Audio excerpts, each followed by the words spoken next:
Today, we want to continue finding antiderivatives. This is the project that we started yesterday. Remember why we want to start finding antiderivatives. Remember what finding antiderivatives is about.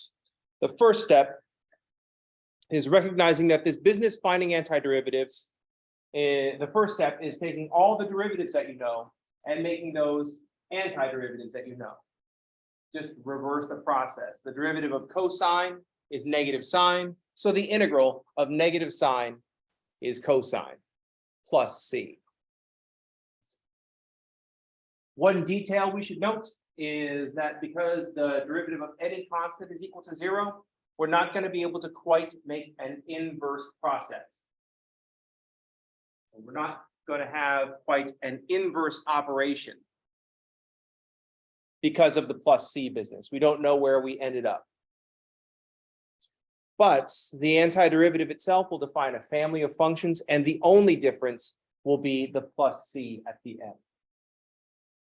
They'll all be vertical translations of each other.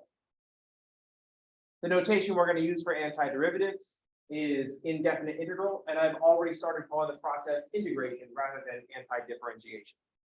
So we'll be finding antiderivatives. That's the same as we'll be finding integrals when we talk about indefinite integrals, which is just an integral without an interval from a to b.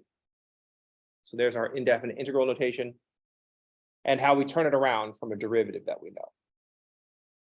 Remember why we want this integration process. We want to be able to multiply when one of the factors is continuously variable. We constructed Riemann sums, and we know that Riemann sums produce definite integrals, and we can calculate definite integrals using antiderivatives. The big limitation that we have here with this antiderivative business is that not all functions have nice antiderivatives.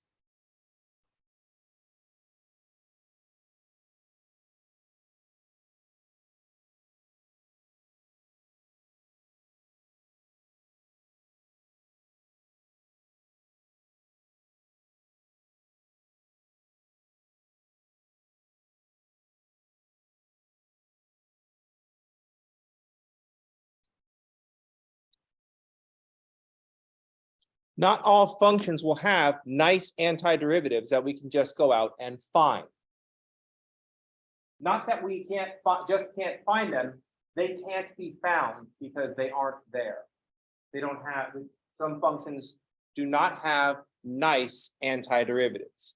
What I mean by nice antiderivatives, I mean that they don't have antiderivatives that are a finite combination of elementary functions.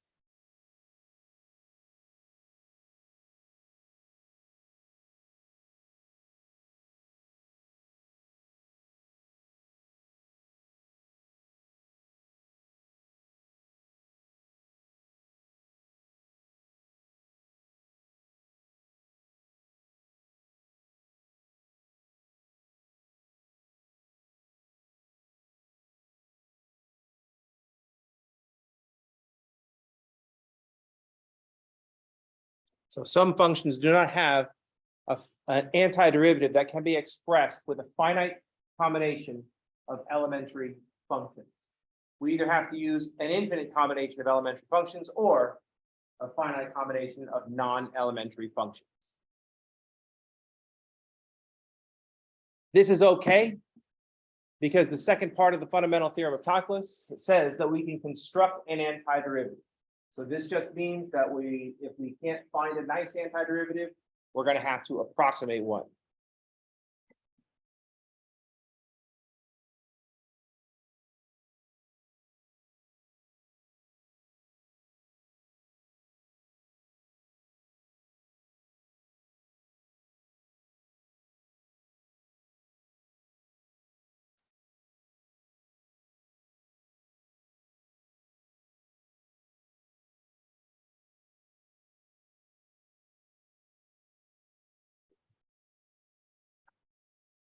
So it's okay that not all functions have nice antiderivatives because the second fundamental theorem of calculus allows us to construct an antiderivative and thus approximate anything that we want.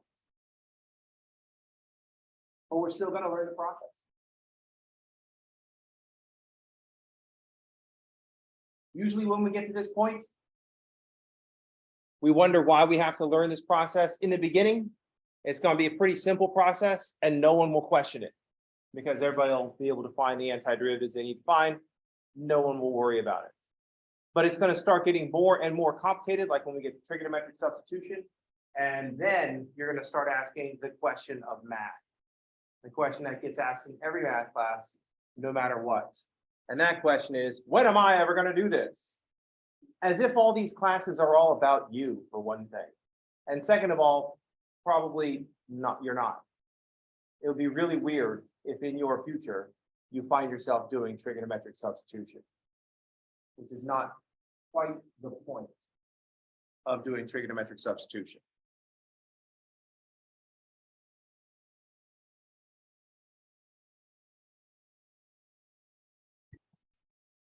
All right.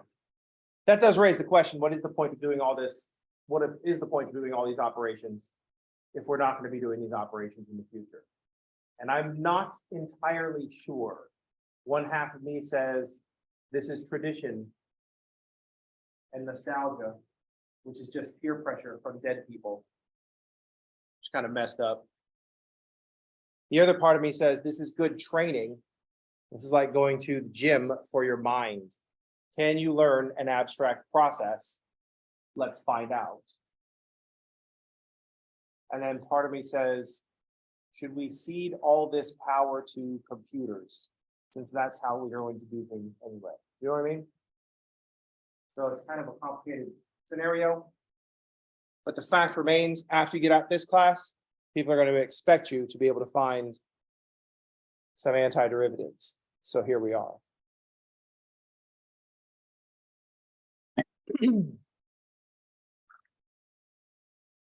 I will leave the decision about whether this should be an ongoing thing to future generations. And let's just get on with the business at hand.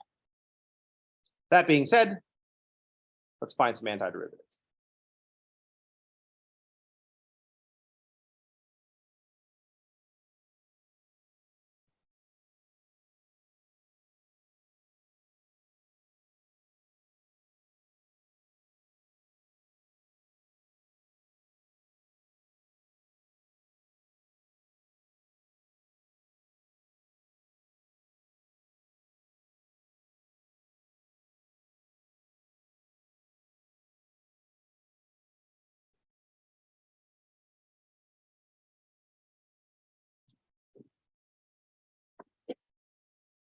This is the big one that we had from yesterday. This is our favorite derivative rule, and it's going to be our favorite integral rule.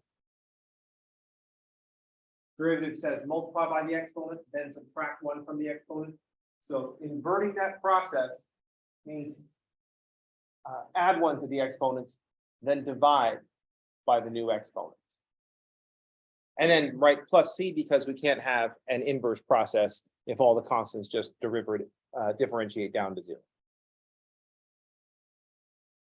We know this is not good for n equals -1 because there's that 1 over n plus 1 factor right at the beginning, and we can't have 1 divided by 0. That's all undefined. But we do have that the derivative of natural log of x is 1 over x.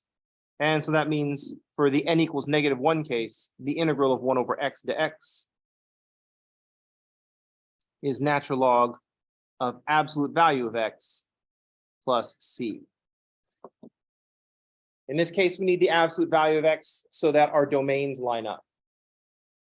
If we start with natural log, then we're only dealing with positive numbers. But if we start with 1 over x, we have anything that's not 0.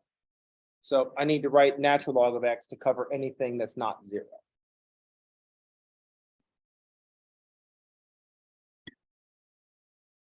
We get a lot of mileage out of this. If we can write powers of x, then we should write powers of x.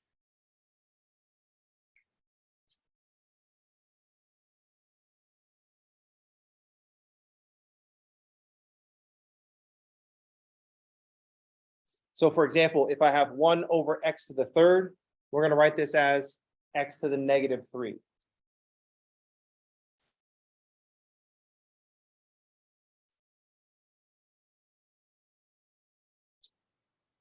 Then we can just add 1 to the exponent and divide by the new exponent.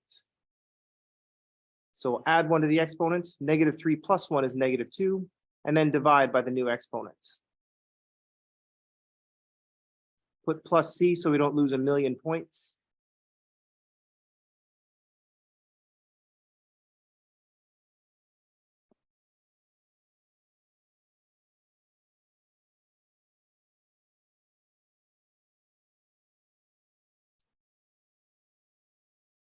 And then we'll establish one of the norms that we'll use in this class. Negative exponents are okay.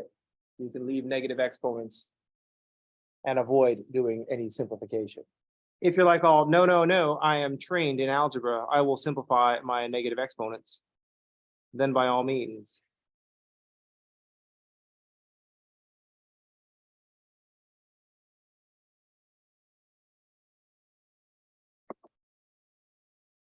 But if you're just typing an antiderivative for me and you end up with a negative exponent, you can leave the negative exponent. If you're typing an antiderivative for some computer program and you have the negative exponent and it marks it wrong, first thing to do is try to fix your negative exponent. Maybe the computer has not been told that negative exponents are okay. Any questions? How's everybody okay?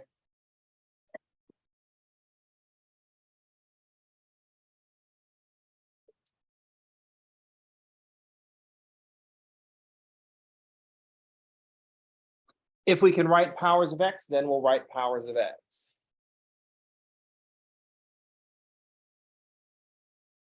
So here we have the cube root of x squared. Because radical notation is still a thing. We haven't just converted over to fractional exponents. I'm envisioning a future where radicals are like an old notation that we just don't use anymore. We just use fraction exponents.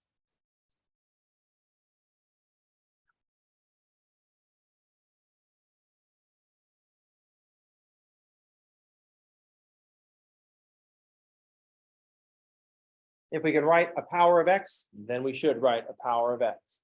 Then we can apply our rule. We'll add 1 to the exponent and then divide by the new exponent. So we'll add 1 to the exponent, 2/3, and 1 is 1 2/3 are 5/3. And then we'll divide by the new exponent.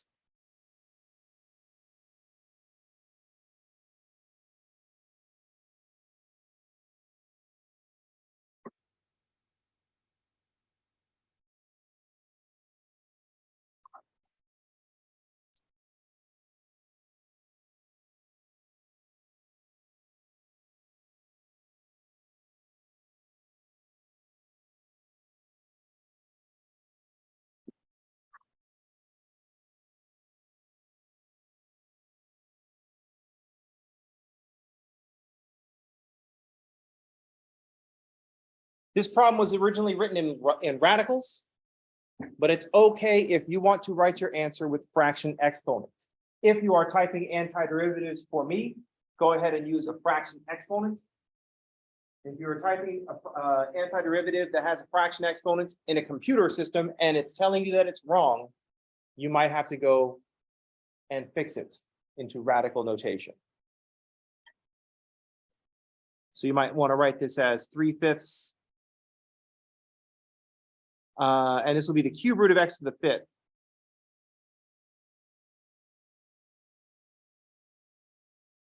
If you're going to go through all this trouble and reintroduce radical notation because you think it is so radical, then don't leave it like this. This is terrible.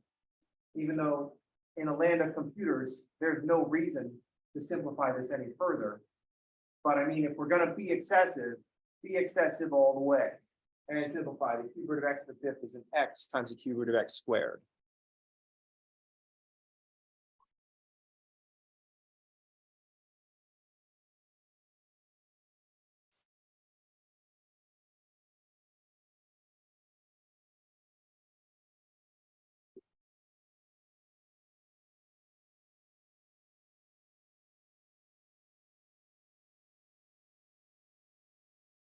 On one hand, I think it would be weird to want to do all this extra stuff, but if in your mind, you're like, oh no, this problem was stated in radicals, I need to answer in radicals, I get that. On the plus side, notice that what we're doing is we're adding 1 to the exponent, which means we're adding a factor of x. And there is our factor of x. We started off with the cube root of x squared, and there's another factor of x on our cube root of x squared. The power of x went up by 1. So see that as your additional power of x over the one that we started with. Any questions?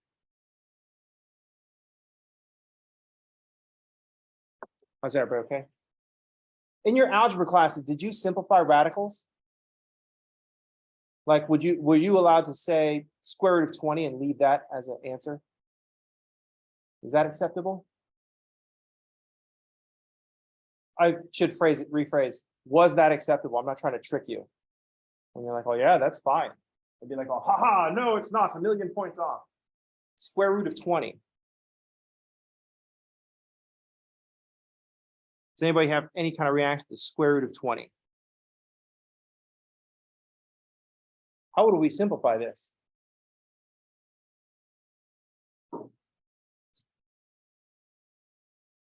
$20 is 4 times 5. It has a square factor is what we're getting at, right? That's why I picked 20. Square root of 4 is 2, so we'd write this as 2 square roots of 5. And that's what we would consider simplifying. Why did we do this? Was that ever explained?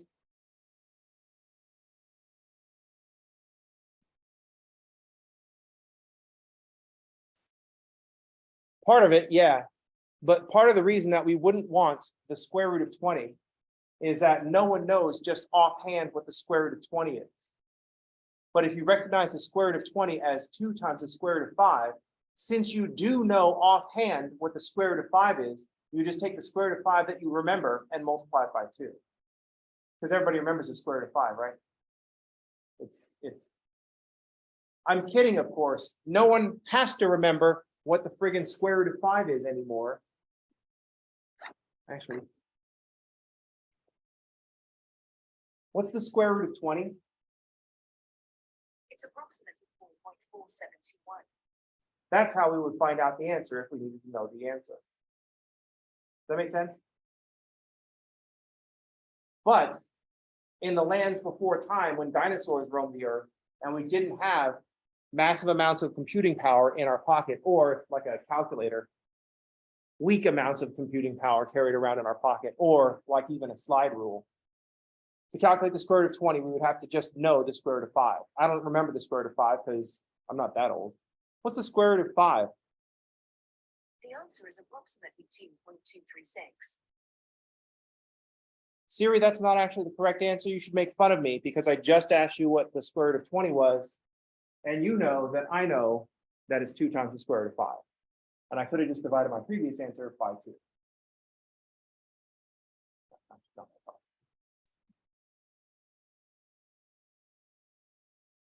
Now, right now, Siri's thinking every semester the same thing.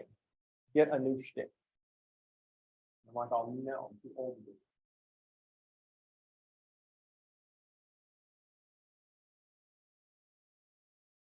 So anyway, we're in kind of this weird limbo moment when tradition and peer pressure from dead people is saying, oh, we need to simplify our radicals, but like not thinking critically about why we would want to do that. Speaking of radicals, what's the cosine of 45 degrees? Root 2 over 2.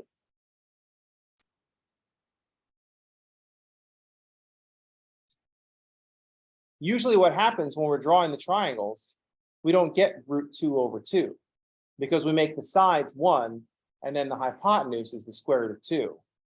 And so it's written as 1 over the square root of 2.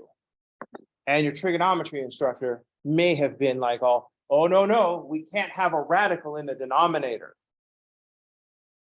So we had to rationalize the denominator. Does anybody remember rationalizing the denominator? Why can't we have a radical in the denominator?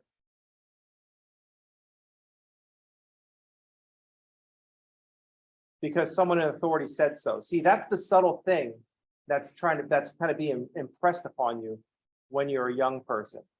It's like, oh, just listen to the authority. Don't question it. Just do that. Because if you start questioning your teacher, then all of a sudden you're just going to get in trouble. And that's something that I refer to as bullshit.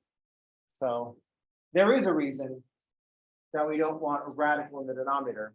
It's just not a reason that we need anymore. What is the square root of 2, first of all? No one needs to know anymore because we'd be like, well, hey Siri, what's the square root of 2? 1 over the square root of 2, if we have to be coming up with an approximation, the square root of 2 is irrational. So its decimal representation goes on forever. If I want to make a decimal approximation with 1 over the square root of 2, that would be, the denominator is 1.414, and that's the part I know, 1.414, and then it goes on. We would have to do this division. I would have to know my 1.414 times tables to start getting the 0.7071. Oh, I actually know what these are all just going to be 0. Right? And then if I want to improve my approximation, I've got to do this whole thing over again with more digits in my denominator. And so rationalizing allows us to instead take the square root of 2, which is a number that we'll all know, by the way, because we're engineers and we just have to carry this piece of information around. It's just something that you know. We don't know it anymore, but it's theoretically something. And you put the 2 down in the denominator. And now if we want to improve our approximation, we just extend this.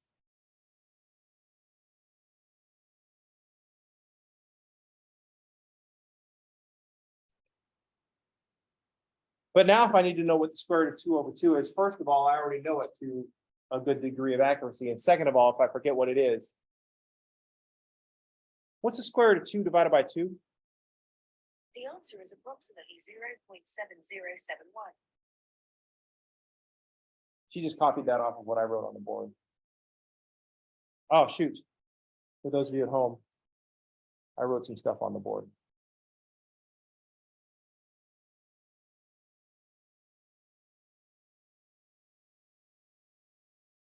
So the point is, if you come up with fraction exponents, that's good.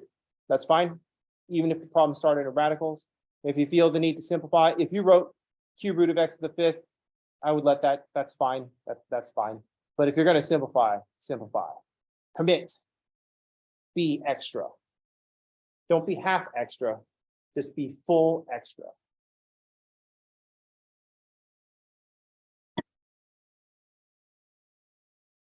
How's everybody okay?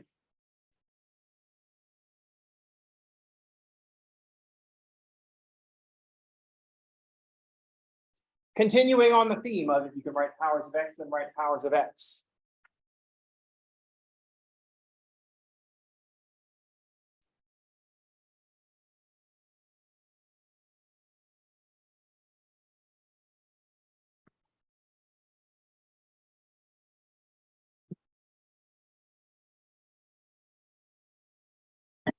In this problem, we've got the integral of x squared plus 1 over x. The advantage we have in this problem is that we can use the distributive property. The denominator only has 1 term. We have a monomial denominator. Or more specifically, the thing I care about is there's only 1 term in the denominator.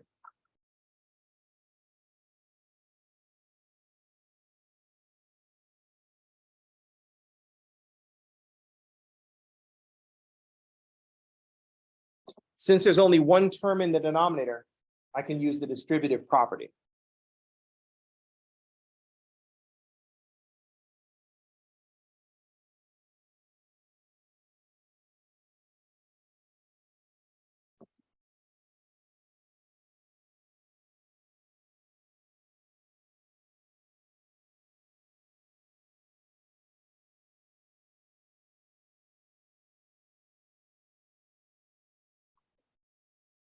So I've got 2 terms that are divided by x. I can divide each of those terms by x.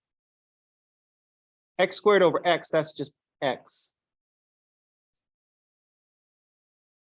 1 over x We can't add 1 to the exponent and divide by the exponent because that is division by 0 thing. But now we can just integrate a term at a time.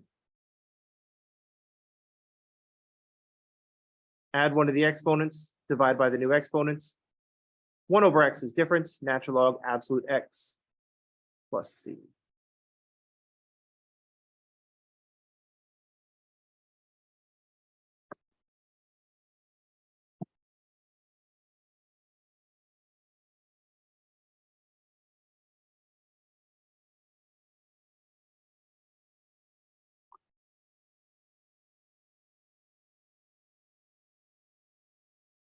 How's everybody okay?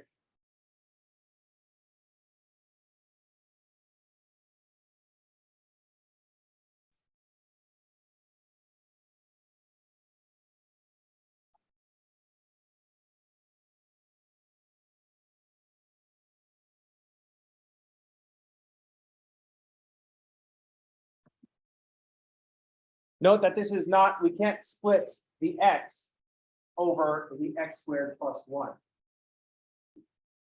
X is being divided by x squared plus 1. We can't distribute it. We can't use the distributive property here. We're not dividing by 1 term.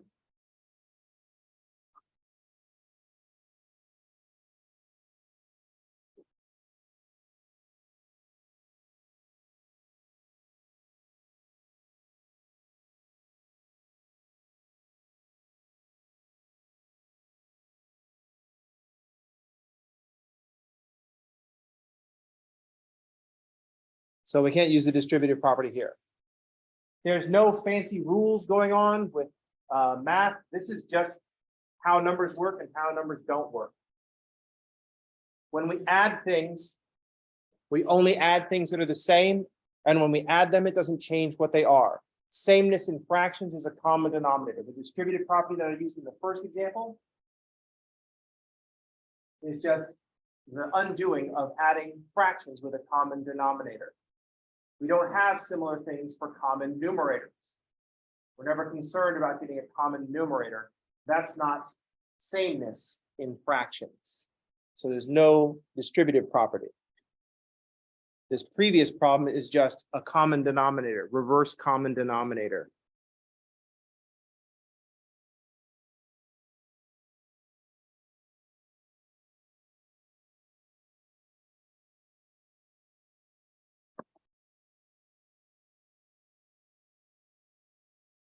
Any questions?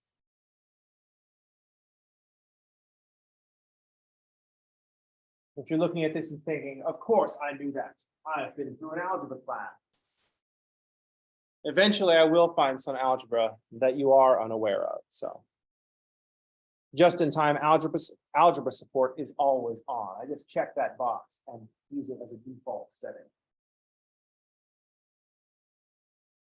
In this second case, we haven't quite learned how to do that problem yet, so that's something else.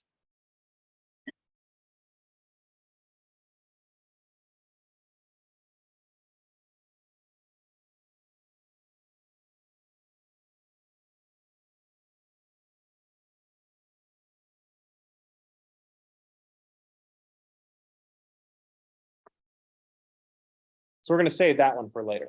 Everybody remember this.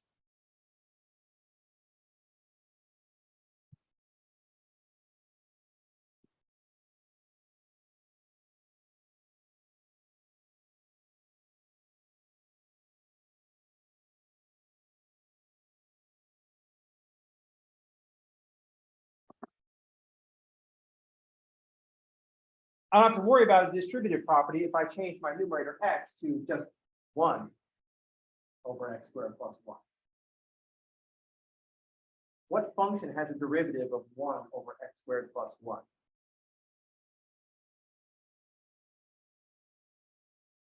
This is where we find out if all your derivatives that I think you have are all the derivatives that you have. There's a function that has a derivative of 1 over x squared plus 1. For those of you who are thinking arctangent or tangent inverse, you are correct.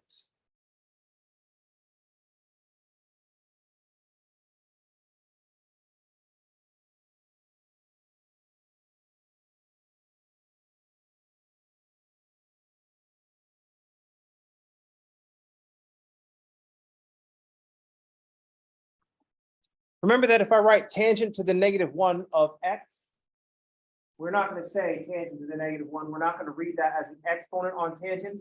We're going to say tangent inverse.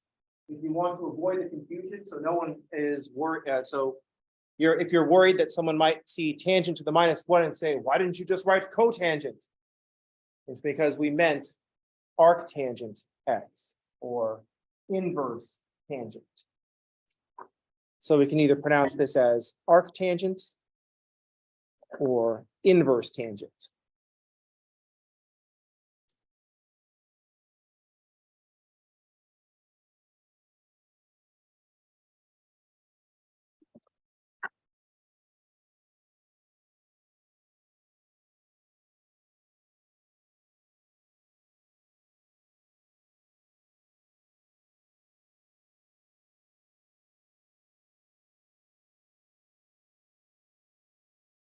So these are the different ways that we might speak this notation. So tan to the -1, we wouldn't say that. That would sound crazy. We'll say inverse tangent or tangent inverse. It depends on where I am in writing the symbols, which one I say. Usually I say tangent inverse because I'm trying to speak it as I'm writing it. And the first thing I write is tangent. Any questions?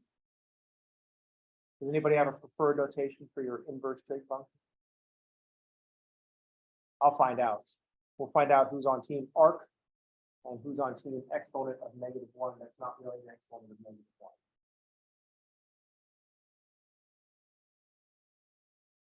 This one goes back to, remember all your derivatives? They're now antiderivatives. So the integral of 1 over x squared plus 1 to x is arctangent of that. How's everybody okay? It's death by examples today, if you haven't noticed.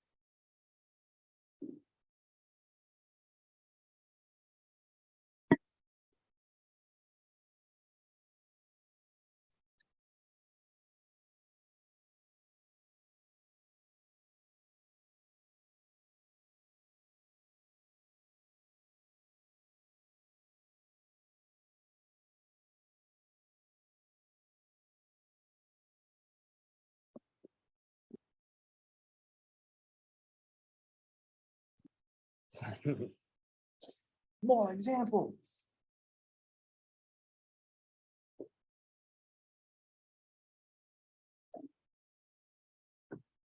Once I start doing examples, it becomes a part. It's like, well, hey, I've got an example.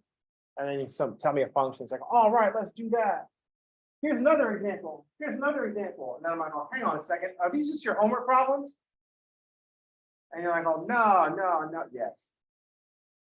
I'm like, oh, are you trying to get me to do your homework for you? And I'm like, oh, no. Yes, we're trying to do that. At which point I'm like, oh, well played.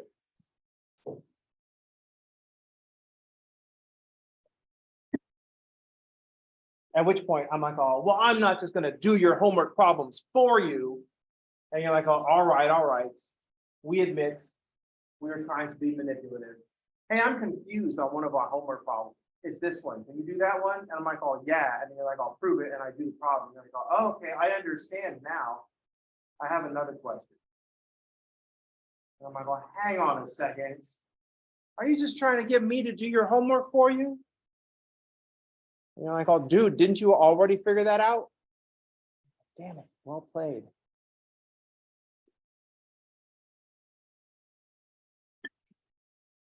The reason that I wanted to do this example after the previous one is like, well, hey, just remember your arctangent.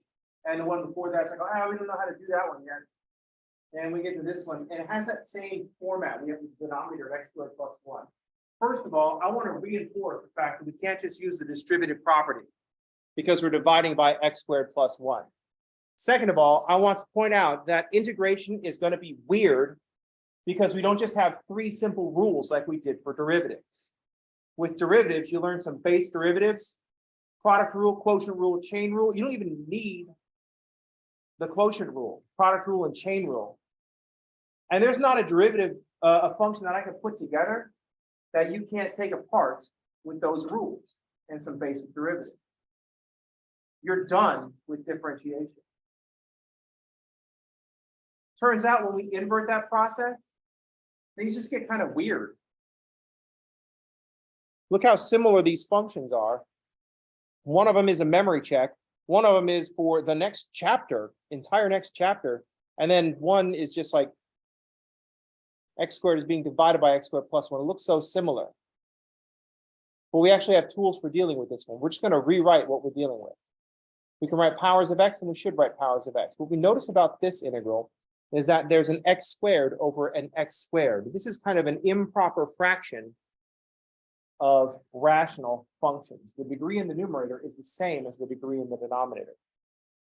As a rational function, polynomial over polynomial, if the degrees are the same, that's like an improper fraction. That's like when the numerator is bigger than the denominator.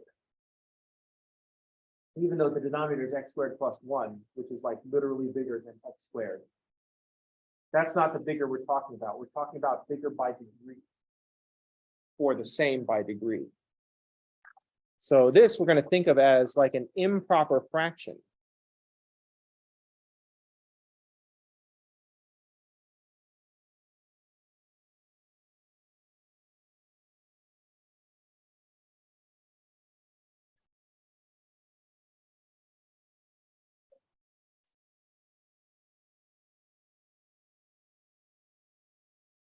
So I want to read this one as like an improper fraction of a rational function because the degree of the numerator is equal to that of the denominator.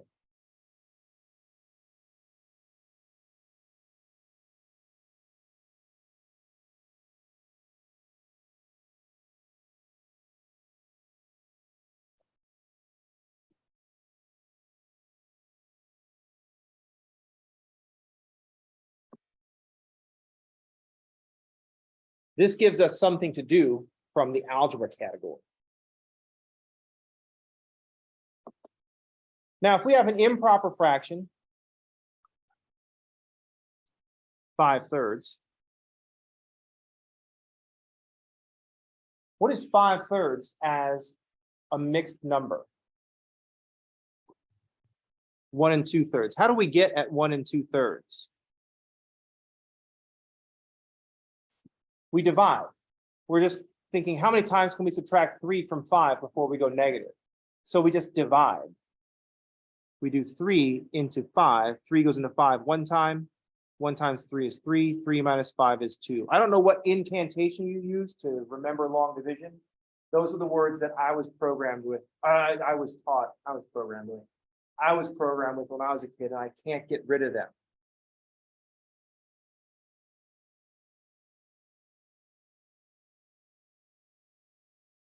It was only like later on that someone explained to me that division is like, how many times can you subtract 3 from 5 without going negative? I'm like, well, once. That's what we mean when we say 3 goes into 5 one time. Make sense? Good news, you can't actually mess this up. Let's suppose that we, quote, mess up and say, I'm going to subtract 3 from 5 twice because I'm not going to be like one of those Brittany and Justin wannabes. Let's suppose that we go rogue. Some of you are going to be computer programmers. You're going to want to be write confusing stuff. So you're not going to divide like everybody else. You're not like other math students. 3 goes into 5 twice. 2 times 3 is 6. Here we are subtracting 2 3s from the 5.